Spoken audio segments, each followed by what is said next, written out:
मित्रों, आज की इस विशेष वार्ता में मैं आपका स्वागत करता हूं।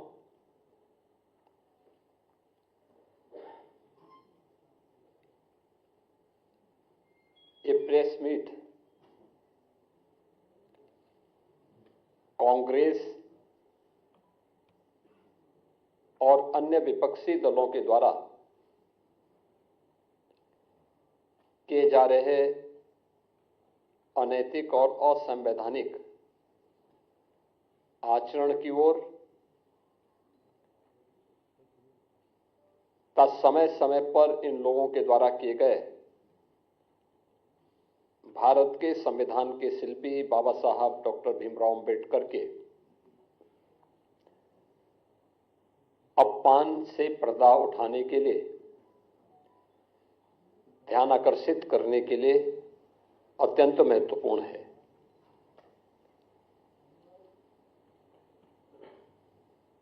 हम सब जानते हैं, देश की आजादी के आंदोलन में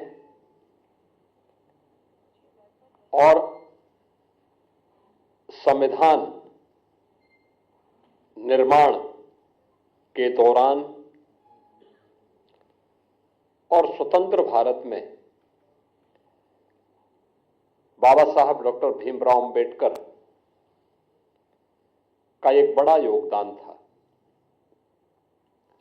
अत्यंत महत्वपूर्ण उनकी भूमिका समय समय पर रही। वे भारत माता के एक महान सपूत थे।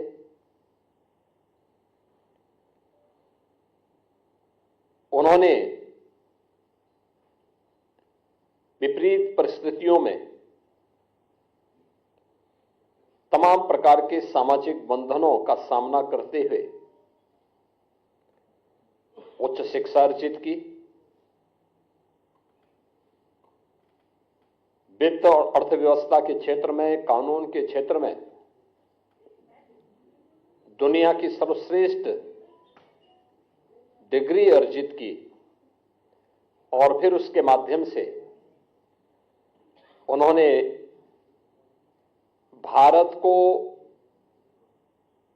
अपने उस ज्ञान से आलोकित करने में अपनी पूरी ताकत लगाई।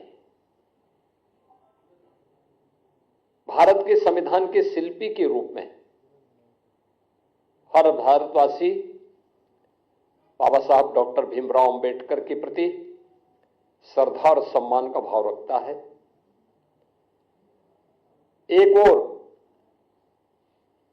भारतवासी के मन में बाबा साहब भीमराव अंबेडकर के प्रति श्रद्धा और सम्मान का भाव, बाबा साहब भीमराव अंबेडकर के सपने का भारत बनाने के लिए भारतीय जनता पार्टी सदैव पूरी ईमानदारी और प्रतिबद्धता के साथ कार्य की है।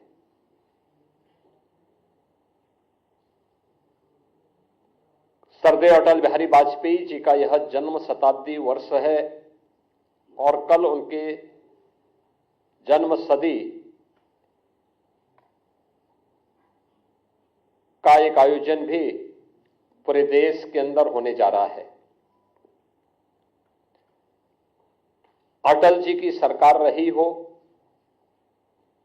या आदरणीय प्रधानमंत्री नरेंद्र मोदी जी के नेतृत्व में चलने वाली भारतीय जनता पार्टी की सरकार, सदैव बाबा साहब भीमराव अंबेडकर की भावनाओं के अनुरूप भारतीय जनता पार्टी ने बाबा साहब भीमराव अंबेडकर को सम्मान दिया, उन भावनाओं को प्रतिनिधित्व दिया और हर स्तर पर उनके प्रति श्रद्धा और सम्मान का भाव रखा। चाहे वे पंचतीर्थ याद करें, बाबा साहब भीमराव अंबेडकर का जन्म मऊ मध्य प्रदेश के जिस क्षेत्र में हुआ था, वहां पर भारतीय जनता पार्टी के तत्कालीन मुख्यमंत्री श्री सुंदरलाल पटवा जी ने स्मारक बनाने का काम किया था और उसका उद्घाटन सरदार अटल बिहारी वाजपेयी जी के द्वारा किया गया। दिल्ली में अंबेडकर सेंटर के लिए भूमि प्रदान किया था स्वर्गीय चंद्रशेखर जी ने, और वहां पर अंबेडकर इंटरनेशनल सेंटर की स्थापना आदरणीय प्रधानमंत्री मोदी जी ने किया। दीक्षा भूमि नागपुर में भव्य स्मारक बनाने का कार्य हो, या फिर इंग्लैंड में जहां पर बाबा साहब भीमराव अंबेडकर ने उच्च शिक्षा अर्जित की थी, वहां पर बाबा साहब भीमराव अंबेडकर का भव्य स्मारक बनाने का कार्य हो, या फिर मुंबई के चैत्य भूमि, ये पंच तीर्थ जो बाबा साहब भीमराव अंबेडकर से जुड़े हुए हैं, ये भारतीय जनता पार्टी ने बनाए हैं और बाबा साहब की स्मृति को जीवंत बनाए रख करके सदैव सदैव के लिए भारत के अंदर वंचितों और दलितों के लिए एक आशा की किरण के रूप में बाबा साहब भीमराव अंबेडकर को सम्मान दिया। आज जो कुछ भी कार्य मोदी जी के नेतृत्व में चलने वाली एनडीए की सरकार के द्वारा किए जा रहे हैं, जिनमें पहली बार दलित और वंचित शासन की योजना का हिस्सा ईमानदारी के साथ बन रहा है, चाहे वह हर घर में शौचालय बनाने का कार्य हो, हर एक परिवार को, वंचित और दलित परिवार को आवास की सुविधा, सिर ढकने के लिए आवास की सुविधा हो, स्वास्थ्य बीमा का कवर देने का कार्य हो, चाहे वह देश के अंदर 80 करोड़ लोगों को राशन की सुविधा उपलब्ध करवाने का कार्य हो, अनुसूचित जाति, जनजाति और अन्य वंचित तबके को शासन की सभी प्रकार की सुविधाओं से आच्छादित करने का कार्य हो, ये सभी प्रधानमंत्री मोदी जी के नेतृत्व में देश के अंदर बखूबी चल रहा है। बाबा साहब भीमराव अंबेडकर इसी बात के लिए सदैव प्रेरणा प्रदान करते थे। इसी प्रेरणा से प्रेरित होकर के भारतीय जनता पार्टी अपने इस अभियान को पूरी ईमानदारी और प्रतिबद्धता के साथ आगे बढ़ा रही है। एक और भारतीय जनता पार्टी उन मूल्यों, उन आदर्शों के प्रति समर्पित होकर के कार्य कर रही है, तो दूसरी तरफ कांग्रेस, जिसका इतिहास देश के अंदर भारत के दलितों और वंचितों का अपमान करना, जिसका इतिहास तुष्टीकरण के आधार पर दलितों और वंचितों को उनके अधिकारों से पूरी तरह रोकने की एक कुत्सित चेष्टा का हिस्सा रहा है, और दूसरी तरफ तुष्टीकरण के आधार पर देश को विभाजन के कगार तक पहुंचाने का कार्य भी कांग्रेस ने किया। कौन नहीं जानता है कि पंडित नेहरू नहीं चाहते थे कि बाबा साहब भीमराव अंबेडकर संविधान सभा का हिस्सा बने। कांग्रेस नहीं चाहती थी कि बाबा साहब भीमराव अंबेडकर को संविधान सभा के ड्राफ्टिंग कमेटी का अध्यक्ष बनाया जाए, और राष्ट्रपिता महात्मा गांधी के हस्तक्षेप के बाद यह संभव हो पाया। और कांग्रेस ने अपनी इस कुत्सित मंशा का परिचय बाबा साहब भीमराव अंबेडकर के प्रति अपने विद्वेष भावना को तब परिचय दिया जब यूपीए की सरकार थी, और उस समय उन्होंने पाठ्य पुस्तकों के उस कार्टून को, जिसमें बाबा साहब भीमराव अंबेडकर के चित्र को पंडित नेहरू के द्वारा कोड़े मारने के एक कार्टून के माध्यम से दिखाया था, एक कांग्रेस की कुत्सित मानसिकता को दिखाता है। बाद में जब विरोध हुआ तो तत्कालीन मानव संसाधन विकास मंत्री कपिल सिब्बल को माफी मांगनी पड़ी थी और ये पुस्तकों को वापस करना पड़ा था। कौन नहीं जानता है कि बाबा साहब भीमराव अंबेडकर को पहला आम चुनाव 1952 में मुंबई नॉर्थ से, फिर 1954 में उपचुनाव हराने का कार्य भी तो कांग्रेस ने ही किया था। यहां तक कि पंडित नेहरू बाबा साहब भीमराव अंबेडकर के विरोध में प्रचार करने के लिए गए। जब वे बाबा साहब भीमराव अंबेडकर भंडारा से चुनाव लड़ने के लिए गए महाराष्ट्र में, वहां पर भी उन्हें पराजित करवाया कांग्रेस ने। कांग्रेस कभी नहीं चाहती थी कि बाबा साहब भीमराव अंबेडकर संसद में जाएं, दलितों की आवाज बने, वंचितों की आवाज बने, और सदैव उन्हें अपमानित करने का काम करती थी। कांग्रेस लगातार, कांग्रेस की मंशा हमेशा ये रही, और कांग्रेस ने न केवल उन्हें हराया बल्कि उन्हें हराने के लिए बाबा साहब भीमराव अंबेडकर के जो अनन्य सहयोगी थे नारायण काजोलकर, उन्हें तोड़ करके उन्हें ही बाबा साहब भीमराव अंबेडकर के खिलाफ चुनाव लड़वा दिया था। और हम सब जानते हैं कि उन्हें चुनाव लड़ाने के परिणति क्या थी, बाबा साहब चुनाव हारे। और उन्हीं काजोलकर को कांग्रेस ने 1970 में पद्म पुरस्कार से भी सम्मानित किया। कांग्रेस ने बाबा साहब भीमराव अंबेडकर की महापरिनिर्वाण के बाद कहीं भी उनकी स्मारक नहीं बनने दिया। जो भारतीय जनता पार्टी ने स्वर्गीय अटल बिहारी वाजपेयी जी के समय और आज आदरणीय प्रधानमंत्री नरेंद्र मोदी जी के समय जो पंचतीर्थ बने हैं, ये भारतीय जनता पार्टी ने बनाए हैं, कांग्रेस ने नहीं। कांग्रेस ने कभी नहीं बनने दिया। बाबा साहब भीमराव अंबेडकर को कभी पद्म पुरस्कार तक नहीं लेने दिया। भारत रत्न भी बाबा साहब भीमराव अंबेडकर को तब मिला जिस सरकार में भारतीय जनता पार्टी सपोर्ट कर रही थी। कांग्रेस का इतिहास इसी से आप समझ सकते हैं। जो बाबा साहब भीमराव अंबेडकर ने अपने इस्तीफे के दौर के बाद कही थी, जब उन्हें अपने पद को छोड़ने के लिए मजबूर होना पड़ा था, तो उन्होंने उस समय नेहरू सरकार पर आरोप लगाए थे। और ये परंपरा है कि कोई मंत्री अपने पद से इस्तीफा सदन के रहते हुए दे रहा है तो उसे सदन में बोलने का अवसर दिया जाता है। बाबा साहब भीमराव अंबेडकर को नहीं बोलने दिया सदन में, अपमान यहां पे भी किया गया। उनके इस्तीफे को उजागर नहीं होने दिया गया। अपने इस्तीफे में बाबा साहब अंबेडकर इस बात को कहते हैं कि कांग्रेस को वंचितों और दलितों की चिंता नहीं है, पंडित नेहरू को दलितों और वंचितों की चिंता नहीं है, इन्हें मुसलमानों की चिंता है। ये वंचितों और दलितों से ज्यादा महत्व उन्हें देते हैं, और मैं वंचित और दलितों की आवाज बनना चाहता हूं।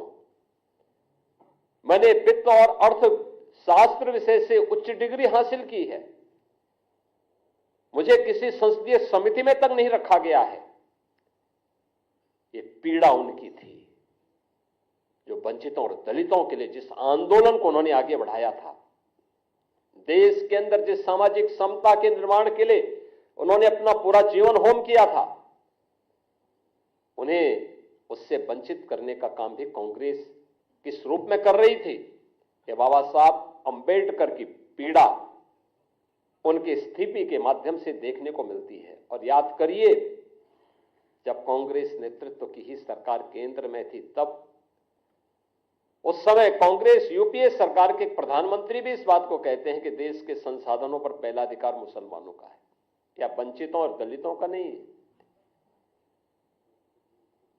यानी देश को कैसे लोग आपसी बंटवारे का कार्य कर रहे हैं, ये किसी से छुपा हुआ नहीं है। और जो बाबा साहब भीमराव अंबेडकर देश के दलितों और वंचितों को अपमान करने का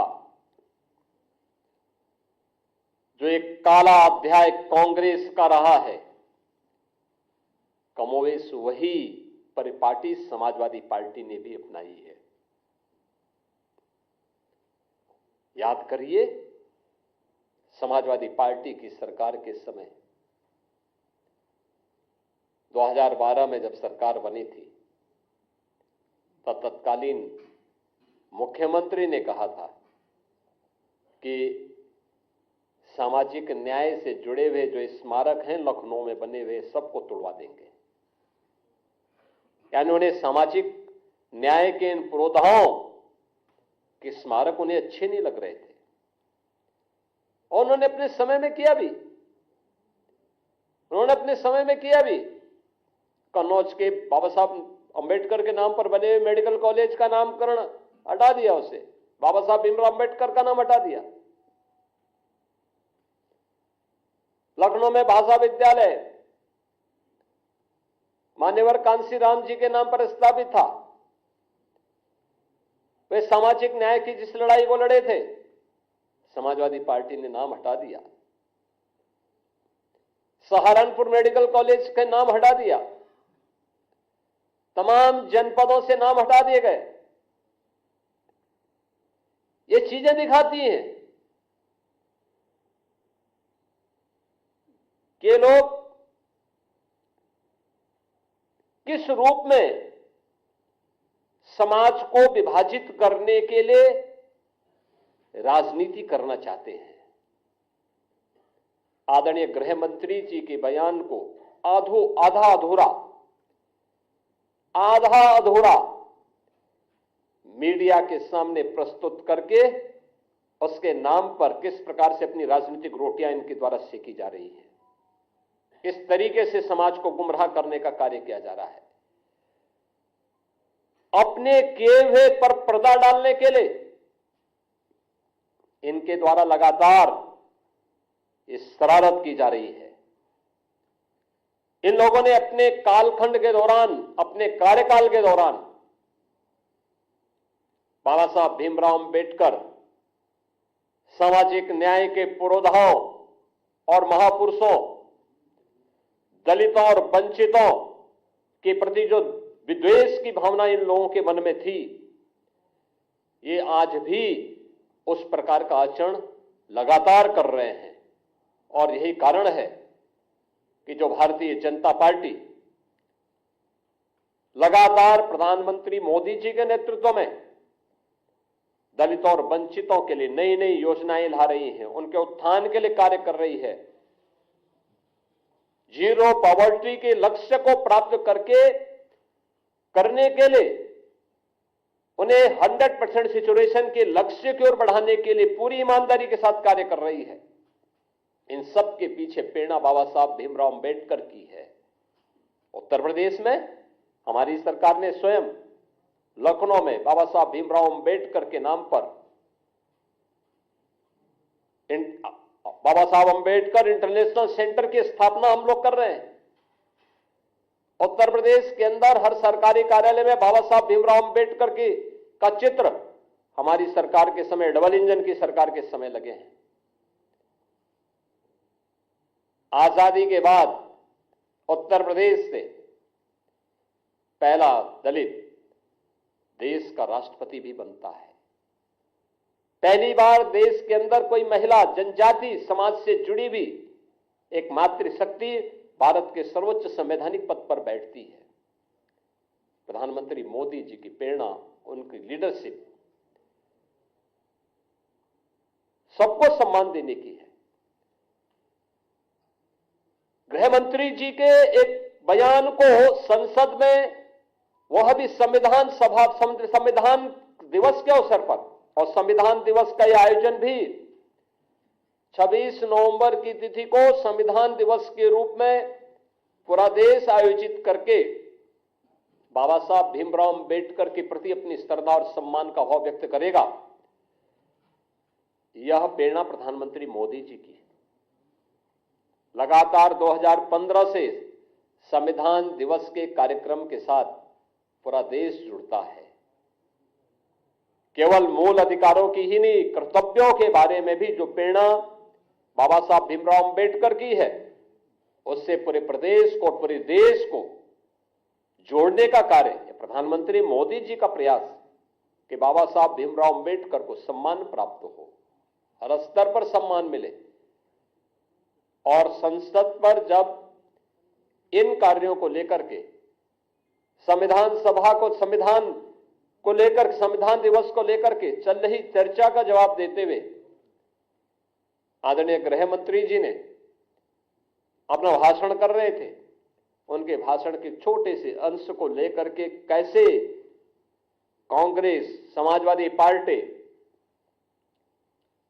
इनके द्वारा एक वितंडावाद पैदा करने का प्रयास हुआ, कैसे इनके द्वारा गफलत पैदा और गलतफहमी पैदा करने का प्रयास हुआ। कांग्रेस हो या समाजवादी पार्टी, इनका यह आचरण उनकी विद्वेष भावना को प्रदर्शित करता है। इन लोगों के द्वारा बाबा साहब भीमराव अंबेडकर के प्रति जो शब्द कहे गए थे पूर्व में, कौन नहीं जानता। समाजवादी पार्टी सरकार के समय उनके एक मंत्री जो सुपर सीएम के रूप में काम करते थे प्रदेश में, उनके वो वक्तव्य जो बाबा साहब भीमराव अंबेडकर के प्रति उन्होंने किए थे, कौन नहीं जानता है। ये सभी, यही उनका वास्तविक आचरण था। और हम तो कांग्रेस के नेता राहुल जी से कहेंगे, देश की संसद में, संसद परिसर में सांसदों पर हमला हो, यह दृश्य भी देश ने देखा है। क्या यह आचरण उनका संवैधानिक माना जाएगा? क्या कांग्रेस पार्टी का यह आचरण संवैधानिक माना जाएगा? भारतीय जनता पार्टी के दो सांसद चोटिल होते हैं।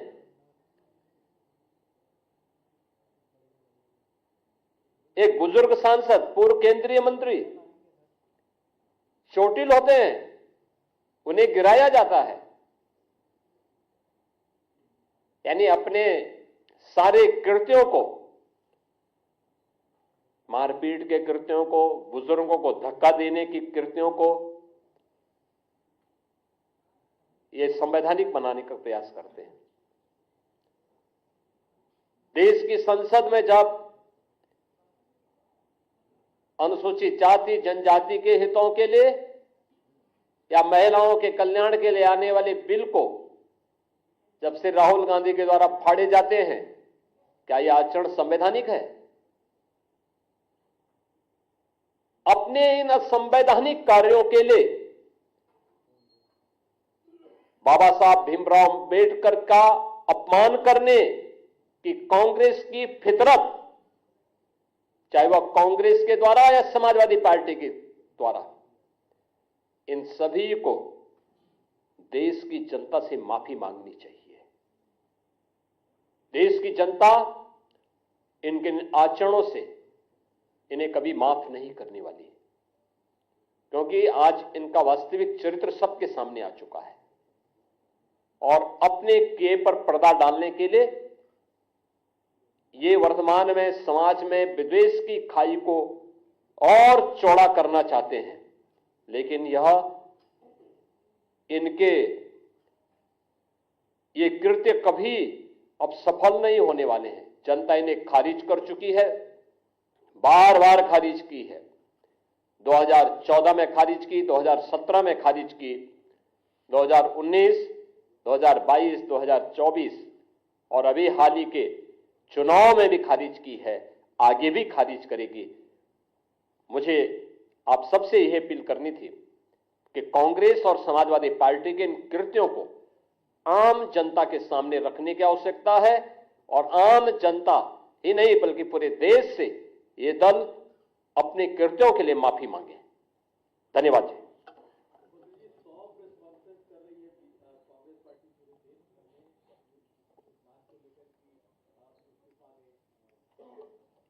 हम यही तो कह रहे हैं कि कांग्रेस को अपने इन आचरणों पर भी बोलना चाहिए, कांग्रेस के इस आचरण पर भी बात की जानी चाहिए। आखिर बाबा साहब भीमराव अंबेडकर को भारत रत्न कांग्रेस के समय क्यों नहीं मिला? बाबा साहब भीमराव अंबेडकर को 1952 में, 1954 के उपचुनाव में और उसके बाद भंडारा के चुनाव में कांग्रेस पार्टी ने उनके खिलाफ चुनाव लड़वा करके, प्रचार करके और साजिश से उन्हें हराने की जो कुत्सित चेष्टा की, क्या इसके बारे में कांग्रेस बताएगी? बाबा साहब भीमराव अंबेडकर को उनकी योग्यता के विपरीत काम नहीं करने दिया गया।